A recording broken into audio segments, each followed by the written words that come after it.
welcome back to my channel. If you're new here, my name is Dani and this is Coffee Break with Dani. I'd like to ask you guys a very huge favor.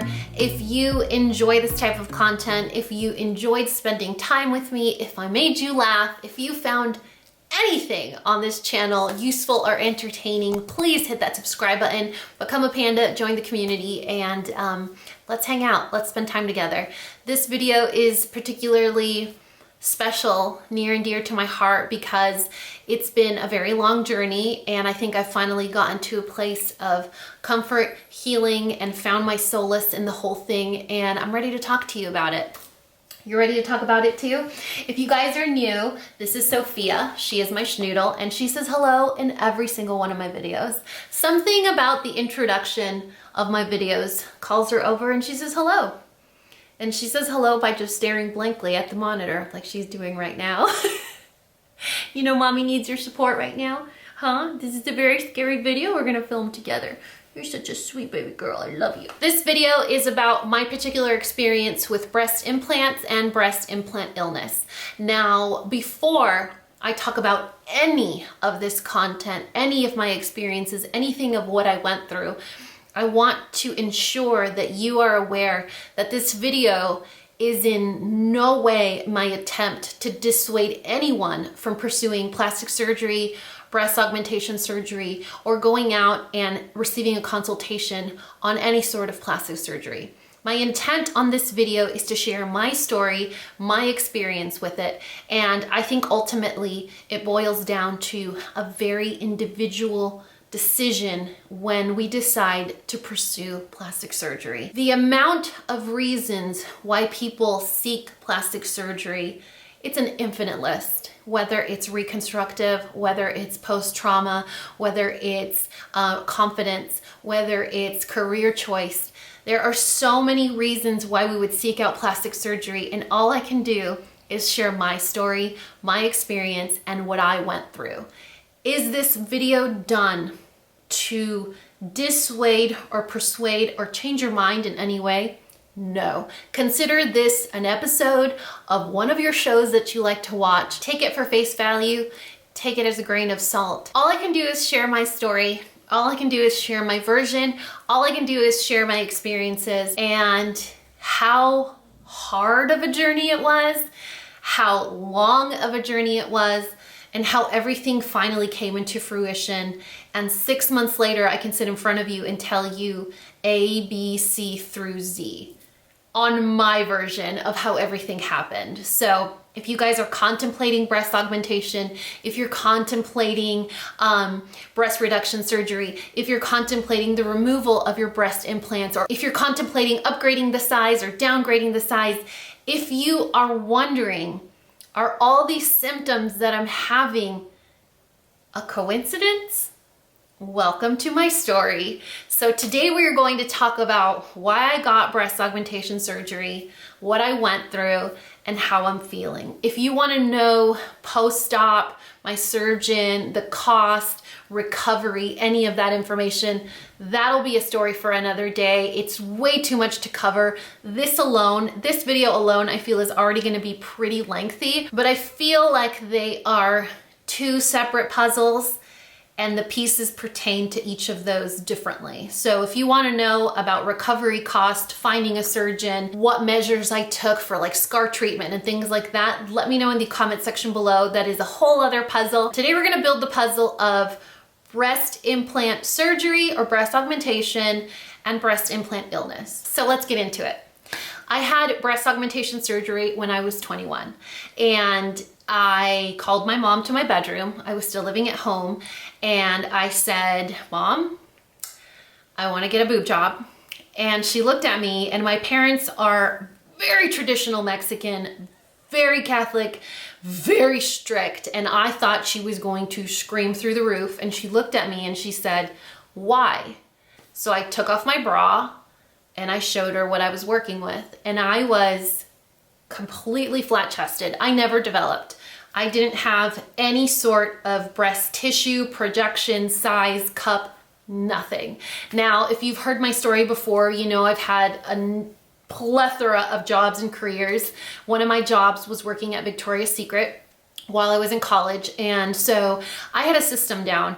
I would take 2 very sexy push-up bras, one size bigger than the other, and I would stitch them together, and that was the bra that I would wear underneath all my garments. So I actually was able to successfully go through breast augmentation surgery and no one find out about it because my cup size didn't change at all.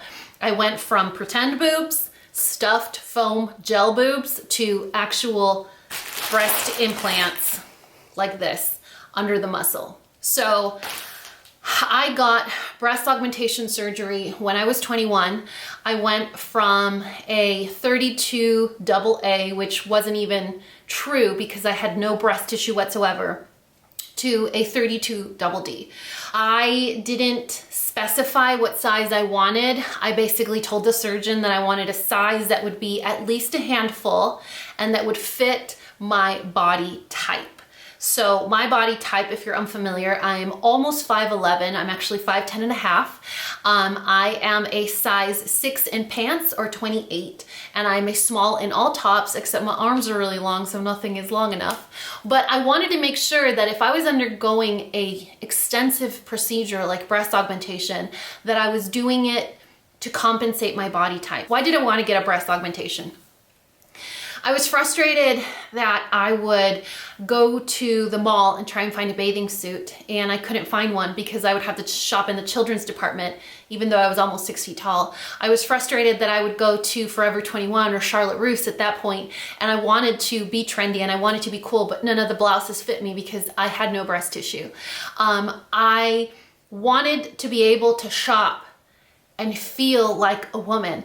And I grew up watching Mexican telenovelas like Mi Pequeña Traviesa or Soñadoras, where all of these girls were wearing crop tops. You guys remember? I'm 35, so if you're of that generation, you remember those crop tops that were like crocheted and they had the cutest boobs, and I had zero boob, no boob whatsoever. I was like plywood.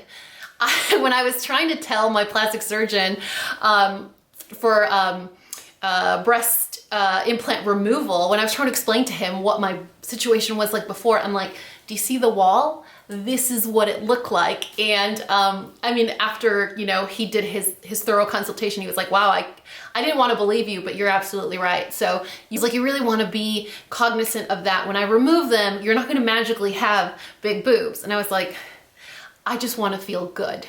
So back to the story is, I got breast augmentation surgery when I was 21, and about a year later, I started to have random symptoms. Just the most random symptoms, mild headaches, just like those far away, distant headaches where it doesn't impede on your day, but it's kind of looming. I started to suffer from a ton of yeast infections. And it was, oh, it's because, you know, you drink a lot of beer or you love bread. And some people have sensitive guts and are more prone to yeast infections. Or one doctor said, your pants are too tight. You can't wear tight pants or you're gonna continue to get yeast infections. Okay, so around 22, I started to suffer from panic attacks. And I was like, if anybody watching this knows me in real life and personally, you know I'm audaciously confident. I'm not nervous in crowded areas. I'm not nervous in public speaking. I don't feign away from talking about my feelings, what's going on, what's in my mind, what I'm thinking. And I started to get panic attacks. And culturally, if you grew up in a very, very, very Mexican community, you know that depression, anxiety, panic attacks, things like that are still a little taboo. It's a hard subject to talk about. And so me trying to explain to my mom that I had a panic attack at Zool, which was like a bar/lounge, and I had to leave early, was gonna be something she wouldn't understand. Now, at 22, I was keeping a really big secret from my family. In fact, it's a big secret for you guys because I've never talked about it. But I got my breast augmentation surgery when I was 21 in the summer. It was July. It was the weekend of one of my cousin's birthdays. And in that same year, in October, I was assaulted while I was at school from two people that I thought were my friends. And so fast forward a couple months after that, I start to have panic attacks when I'm in public settings or when I'm really crowded areas. And so for me, it was, you know what, Danny, you have unresolved issues. You need to talk about it. You want to get help, because I didn't tell anybody that it happened. Again, it's very taboo in my culture, and I knew automatically my brother would want to murder and my dad would help, you know? And so my mom would say something like, well, people aren't gonna want you now. You're broken, you're damaged. And so I didn't talk about it. I did seek out help. I was employed at that time. I had a really good job. And I went, I saw a counselor. I got better. The panic attacks did not get better. So I drew the conclusion, these panic attacks are coming from somewhere else. Yeast infections, headaches, shortness of breath. Fast forward a couple of years, I'm a teacher. I'm working really insane hours. At that time, I was teaching morning classes and night classes. And so I was always busy. I was always on my feet. I was always tired, but there was always a reason for me to be tired. There was always a reason for me to be fatigued. There was always a reason for me to be out of breath. At that time, I was also training for a half marathon. You know, before kids, when you have all these really big goals that you could work at without any interruptions. And so I was training for half marathon, and I was teaching, and I was just loving it. And there was always a reason to be busy. Then I met my ex-husband around that time. We quickly got married. We bought a house. It was like a whirlwind romance. I was tired. There was the moving. I've always had a reason as to why I feel the way I'm feeling, as to why I have a headache, as to why I'm exhausted, as to why I have a yeast infection. There was always a reason. And it wasn't until, fast forward here in Dallas, where I saw an oncologist, that I started to really see the bigger picture. I saw 4 or 5 different doctors, and all of these doctors would treat me like a crazy person or symptomatically. So it all started with my primary care doctor. I went to her and I said, I have extreme anxiety. I'm always exhausted. I feel like I don't feel good about myself. I have intense mood swings. I have a shortness of breath. I have this constant pressure on my chest as if I'm always wearing a really tight bra. Noise really bothers me. I'm like, it would get really noisy, and I would feel like, did you guys ever watch that show Heroes, where there was that superhero that could hear what everyone was thinking, and it would just start getting louder and louder, and he would hear everyone's conversations. It was louder, louder, louder, louder, and you were like, I just want to cancel it out. I don't want to hear it anymore. I don't know what's going on. I can't. It's just overwhelming. So I had this really weird noise aversion to things. My left arm would fall asleep. My son, we were preparing for his baptism. The night before, I start to get really dizzy, huge shortness of breath. I mean, intense, where I couldn't breathe. I knew I was having a panic attack, but what really freaked me out was my left arm fell asleep. And I was telling my ex-husband, I'm like, I can't feel my arm. My arm is falling asleep. I don't know what's going on. I'm really scared. And he was like, you know, you jump on your phone, and what's the first thing you do? You go down the WebMD rabbit hole. My parents were visiting because of my son's baptism. They rushed me to the emergency room, and the doctor's like, well, it sounds like you're having a heart attack, but let's figure it out. So they do all the tests and the wires and all that stuff and the stickers that they put everywhere.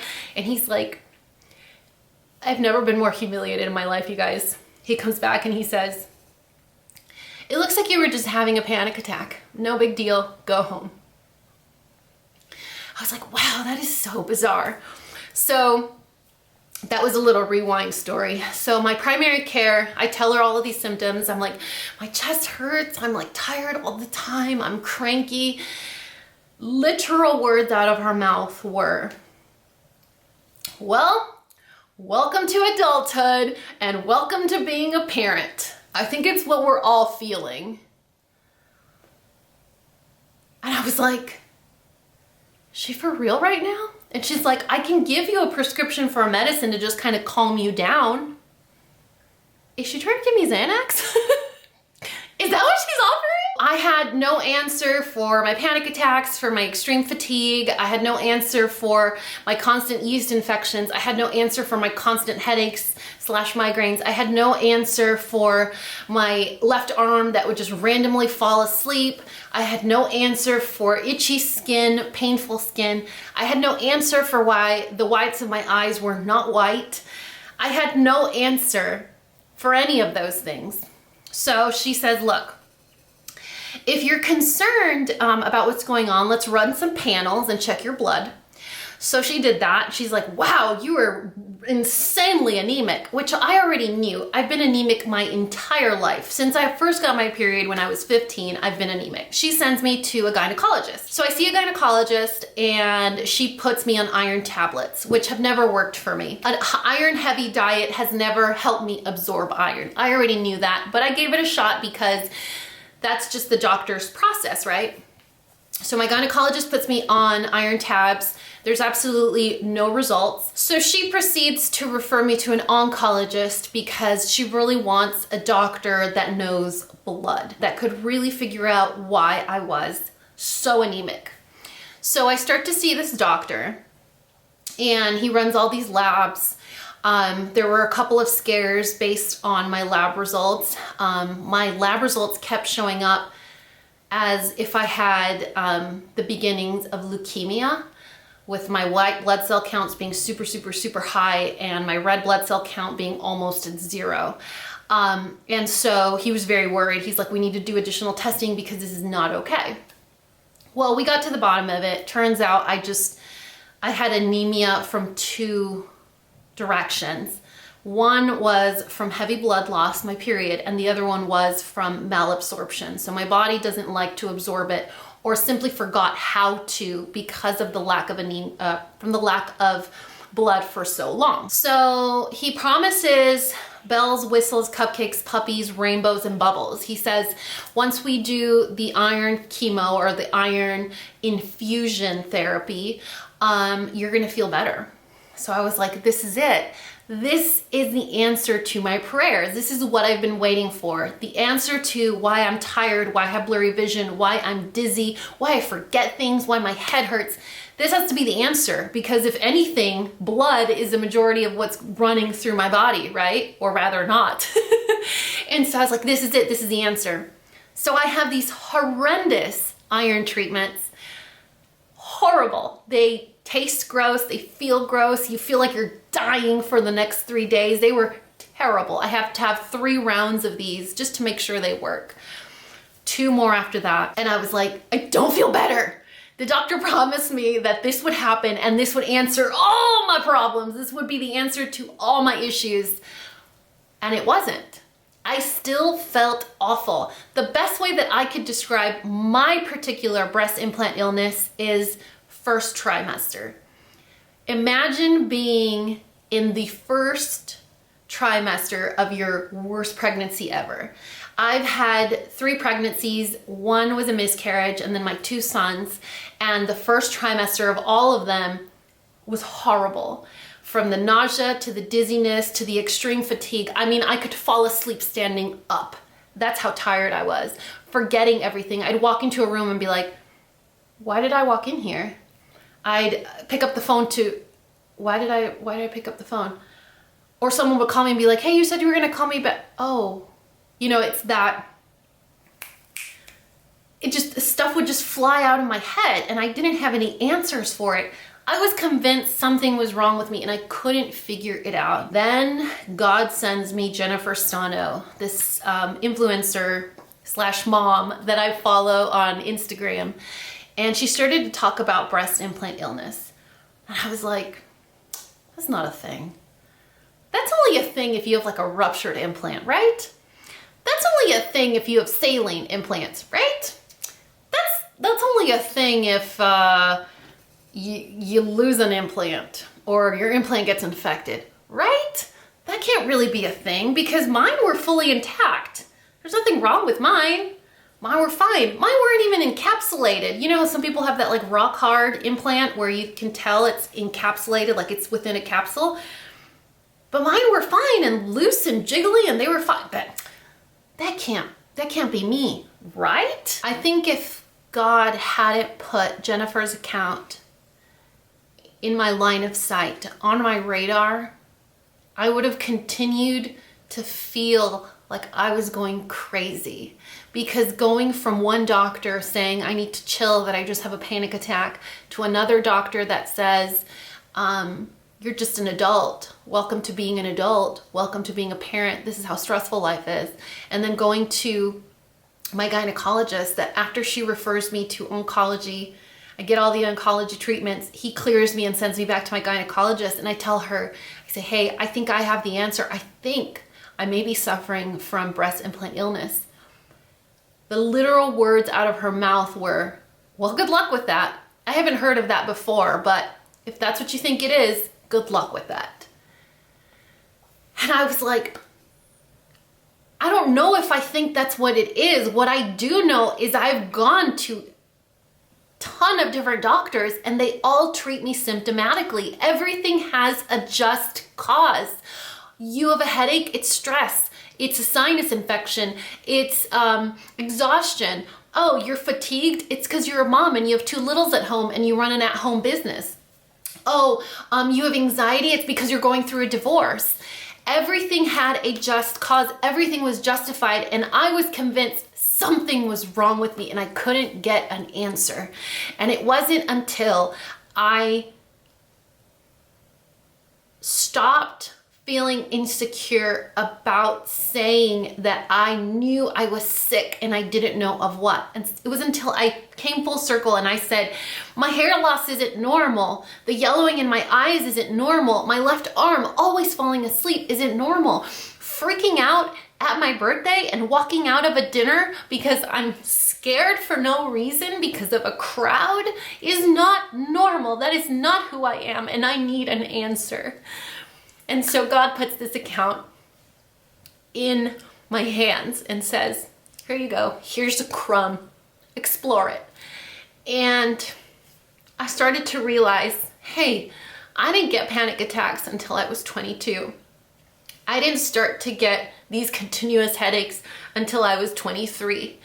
I didn't start to have memory loss and stress and brain fog and yeast infections until I was 23, 24. You know, I didn't deal with all of these hormonal issues from extreme mood swings until I was 25, between 25 and 30. So all of these issues stemmed a year, from 6 months to 2 years of my breast augmentation surgery. Does breast implant illness affect all implant recipients? No. That is a very common misconception, and I think that is what triggers a lot of people that are contemplating plastic surgery to be triggered. Breast implant illness does not affect everyone, and the people that it does affect, it affects them so differently, but it affects us all in a way that has a just cause, that you can go to a physician and they will treat you symptomatically based on what your complaints are, but they're going to come back. Your issues will come back. It's like putting a Band-Aid on an infection.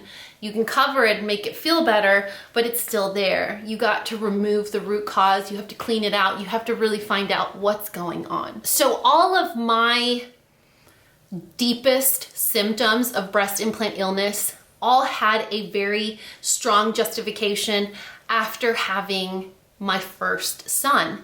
The night sweats, the shortness of breath, the extreme fatigue, the minor back of the mind headaches, the brain fog or memory loss, all of those are very common symptoms of first-time moms, right?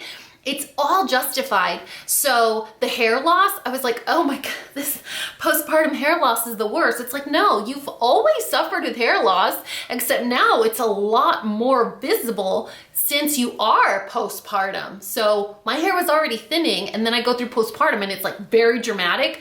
Well, where do you think it came from? It started somewhere, right? It only got worse. So it's hard to say, I have breast implant illness. It's a self-diagnosis. It hasn't been recognized yet. Are breast implants being recalled? Yes. Are they being considered a cancerous object or cancer-causing object? Yes.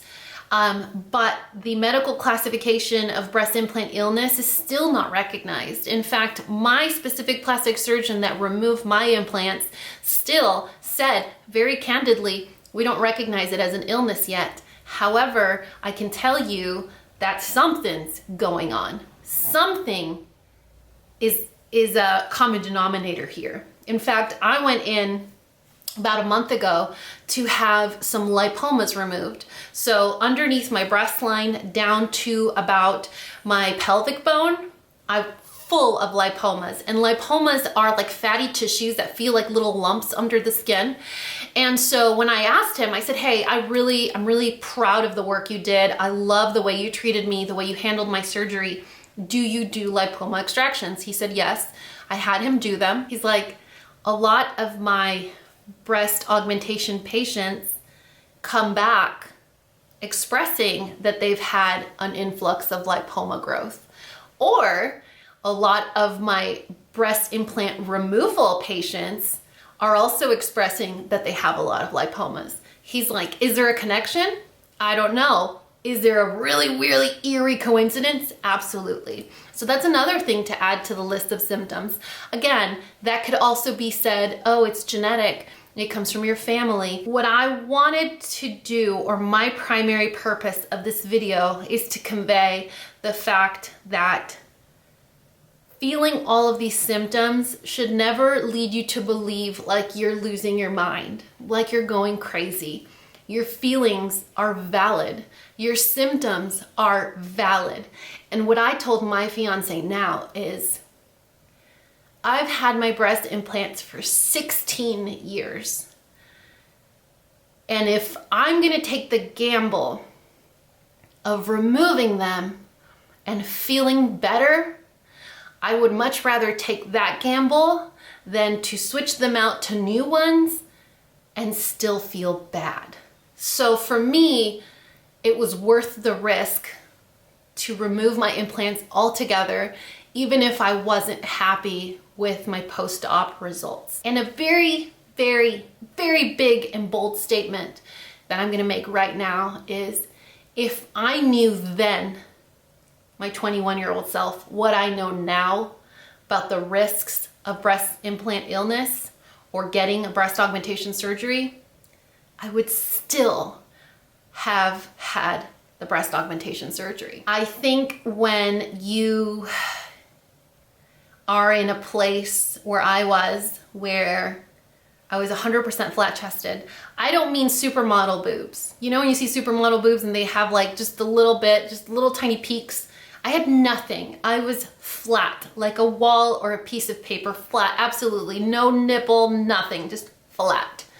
So if I knew then what I know now, I still would have taken the risk of having breast augmentation surgery, because a 21-year-old wouldn't outweigh, you know, the symptoms like, oh, well, it's just a headache, I'll take some ibuprofen. Oh, brain fog?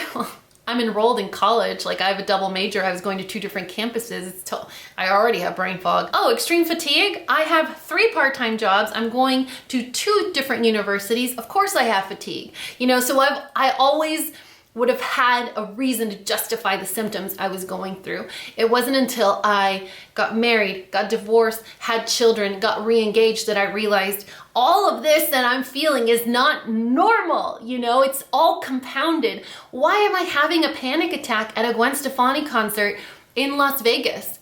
That is not who I am. That is not something that puts me under pressure. That is not something that makes me uncomfortable or itchy or dizzy or lightheaded or you know, with shortness of breath.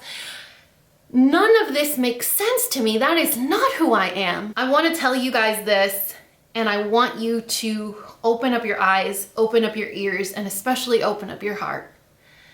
I underwent breast implant removal surgery on November 1st. And I woke up feeling better. The minute anesthesia wore off,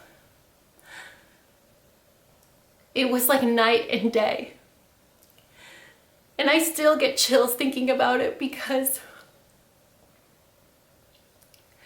I'm so ashamed. that I put my body through that, but I didn't know any better. And I think that by telling you guys this, if you are feeling the same way, there might be a reason why you feel this way. If you're contemplating breast implant surgery, I can't help you. I can't persuade you or dissuade you. If you're thinking about getting breast augmentation surgery, I cannot persuade you or dissuade you. That is not my responsibility. But if you currently have breast implants and you feel like something is wrong and you feel like not yourself anymore, ringing in your ears, dizziness, fatigue doing something as dumb as like unloading the dryer, standing up and getting dizzy, panicking at the mall and having to leave. I can't tell you the amount of times that I've had to walk out of a restaurant, a concert, a mall, because I get very scared out of nowhere, terrified. It is so crippling. I woke up November 1st after my surgery, and the first thing that I said was, I can breathe. It was so bizarre.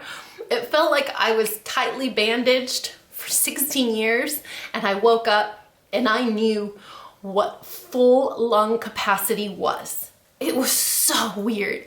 And the first thing out of my fiance's mouth was, oh my God, your skin looks amazing. My skin tone changed. The color of my eyes changed. The way I could breathe changed. Since my surgery, and it's been almost 6 months, I have not had extreme fatigue where I just randomly fall asleep on the couch. I have not had intense mood swings. I have not had those crippling headaches or those faint headaches that are just constantly. I would go days, weeks with just a very low, faint headache in the back of one of my eyes. Just there, it was always there. It was like a companion. I haven't had one of those. In 6 months, I have not had a panic attack. I have never felt more helpless in my life than when I was assaulted and when I had a panic attack. You're completely out of your own control. You have no control over what's going on. You feel helpless, you feel scared, you feel like it's never gonna end, like you're drowning and no one's gonna save you. It's the worst feeling ever. And knowing that I've gone 6 months without having any of these symptoms is shocking. Again, it makes me feel horrible because I did that to myself, but it also makes me feel great that I had the courage to say, take these out of my body because I love myself more. If you are struggling with confidence, if vanity takes a really important role in your life, remember that ultimately we're all the same on the inside. The way we feel about ourselves touches every aspect of our lives, from what career we choose, to what partner we select for ourselves, to how we raise our kids. The way we feel about ourselves touches all aspects of our lives. And getting to a place where you love yourself, love your body, love the way you look is a lifelong journey. I didn't like my body before I had breast implants. I am still struggling to like my body now the way it is because I went from having really big, giant, round, perfect, gummy bear looking boobs to having no projection whatsoever. But now that I have seen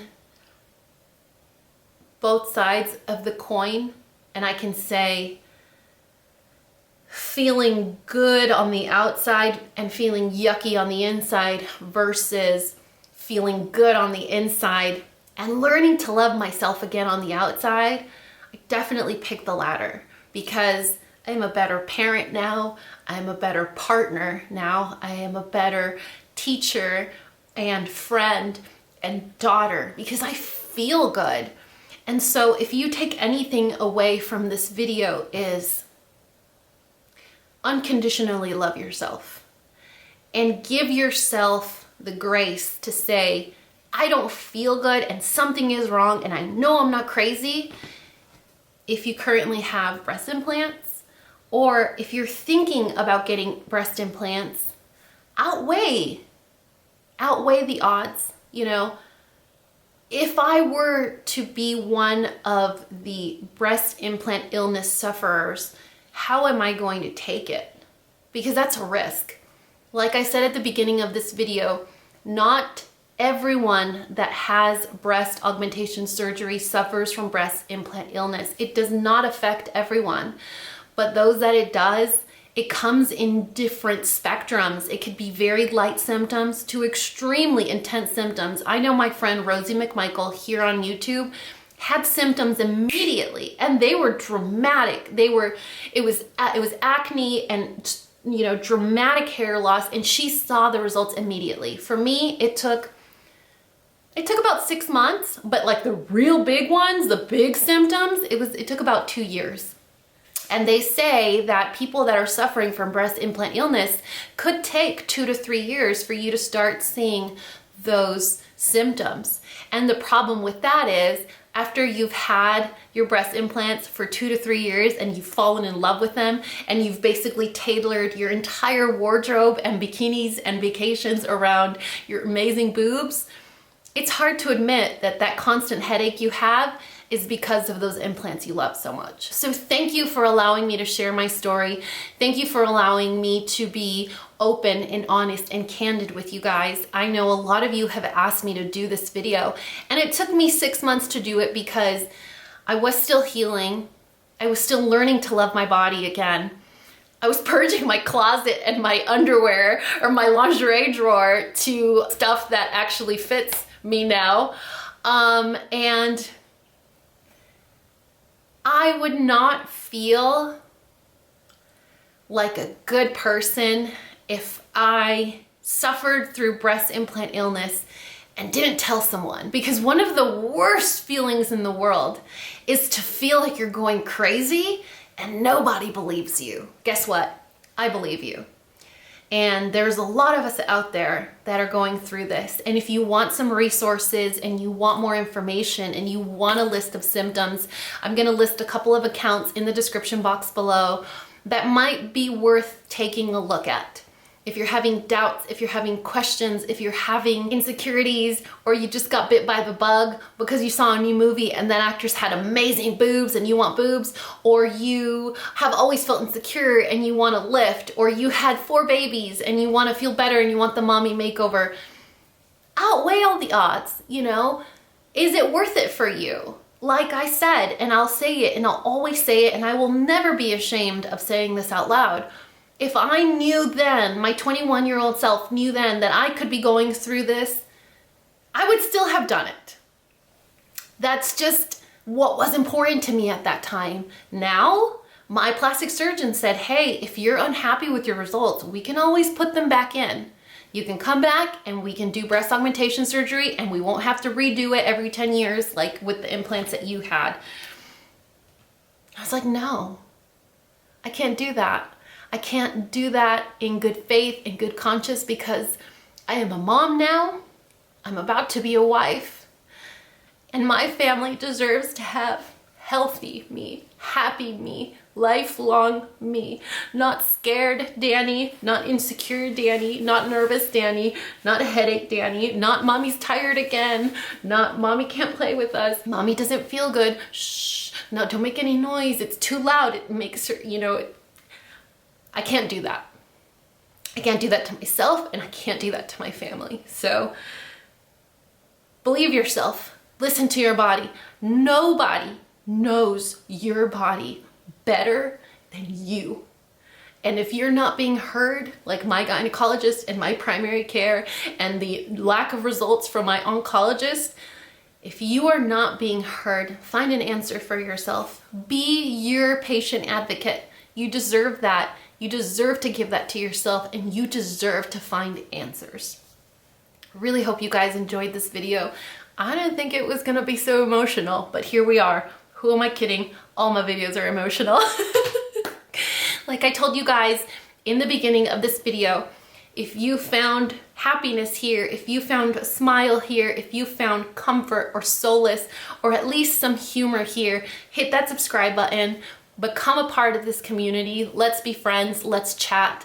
And I wanted to ask you guys a very huge favor. In this video, we did not discuss the surgery, how I found my surgeon, how I recovered from the surgery, how much the surgery cost, what scar treatment I've been using, what bras I would recommend. We didn't touch any of that. I mean, we touched the tip of the iceberg.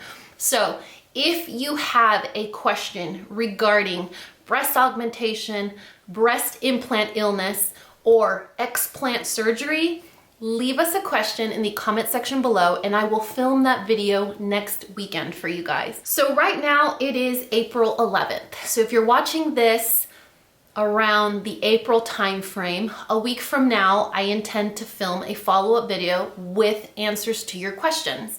So leave us the questions in the comment section below regarding breast augmentation, explant surgery, or breast implant illness, and it would be my pleasure, my honor to do a follow-up video answering all of those questions for you guys. But I want you to be the narrator of that video, so I'll need your help by you guys submitting your questions in the comment section below. Like any and all my videos, all the information I talked about, anything that I'm wearing, the lip color on my lips, all of that stuff will be listed and linked in the description box below of this video. And I think that's it. I love you guys so much. You are an invaluable asset to my life, and I don't think I say that to you guys enough. Thank you for spending so much time with me. Thank you for being so generous with your kindness, with your words, and with your time. I truly, very truly appreciate you guys, and I hope that you found something useful from this video, and maybe you found some comfort and you found an ear to what you've been thinking about and what no one has heard. I love you guys so much, and you know what to do. If you found this video useful, entertaining, and learned something, please give me a thumbs up and subscribe if you haven't already. And until next time, this coffee break is over. Bye guys!